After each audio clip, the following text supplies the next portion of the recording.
20 नवंबर को विधानसभा की 9 सीटों पर चुनाव संपन्न हो जाएंगे। ऐसे में समाजवादी पार्टी ने भाजपा को जवाब देने के लिए तमाम तरह की रणनीतियां बनाई, पोस्टर वार छेड़ा, बीजेपी के हर बयानों का सामना किया।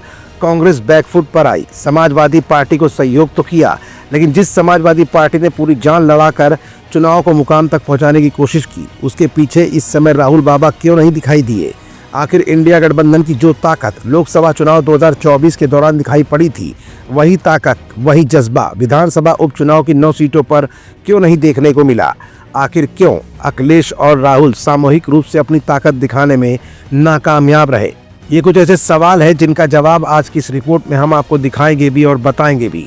दरअसल कांग्रेस के 24 अक्टूबर के उपचुनाव न लड़ने के फैसले पर काफी चर्चाएं हुई थी। ये बात आपने गौर की होगी।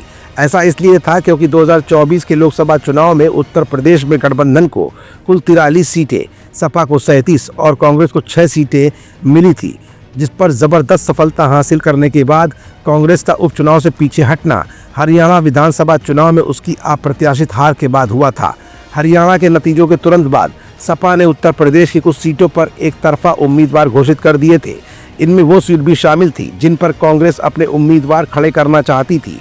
समाजवादी पार्टी को छोड़कर इंडिया गठबंधन जमीन पर दिखाई नहीं दे रहा था। कांग्रेस भी दिखाई नहीं दे रही थी, क्योंकि ना तो उसने सपा को कोई उम्मीद दी और ना ही सपा उनसे कोई मदद देने को तैयार थी।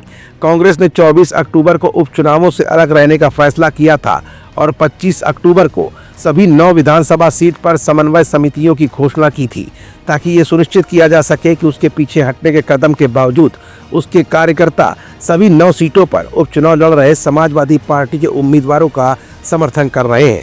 भले ही कांग्रेस उपचुनाव में पीछे हट गई हो, लेकिन इंडिया गठबंधन ने समाजवादी पार्टी का सहयोग पूरी तरह से क्यों नहीं किया? ये सवाल भी आम जनमानस के दिमाग में लगातार कौंध रहा है और इसी का जवाब आज की इस रिपोर्ट में आप जान ही लीजिए। फिलहाल तो कांग्रेस के अजय राय का कहना है कि हमारे कार्यकर्ताओं ने सभी सीट पर सपा का पूरा समर्थन किया, लेकिन अगर आप दोनों दलों के नेताओं के उपचुनावों के दौरान मंच साझा नहीं करने के बारे में पूछना चाहते हैं, तो इसका कारण है कि हम में से ज्यादातर नेता महाराष्ट्र के चुनाव प्रचार कर रहे थे।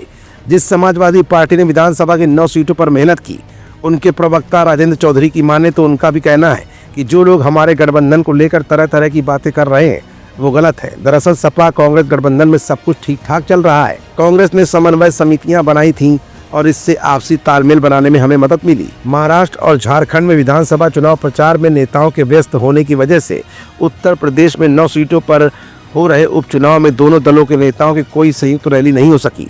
सपा और कांग्रेस की तरफ से भले ही आधिकारिक बयान सामने आ गया हो, लेकिन कहीं न कहीं आम जनता के दिमाग में अभी भी सवाल घूम रहा है कि आखिर ये इंडिया गठबंधन की रणनीति का एक हिस्सा थी या फिर समाजवादी पार्टी और कांग्रेस के बीच की आपसी रार जो विधानसभा उपचुनाव में देखने को मिली है।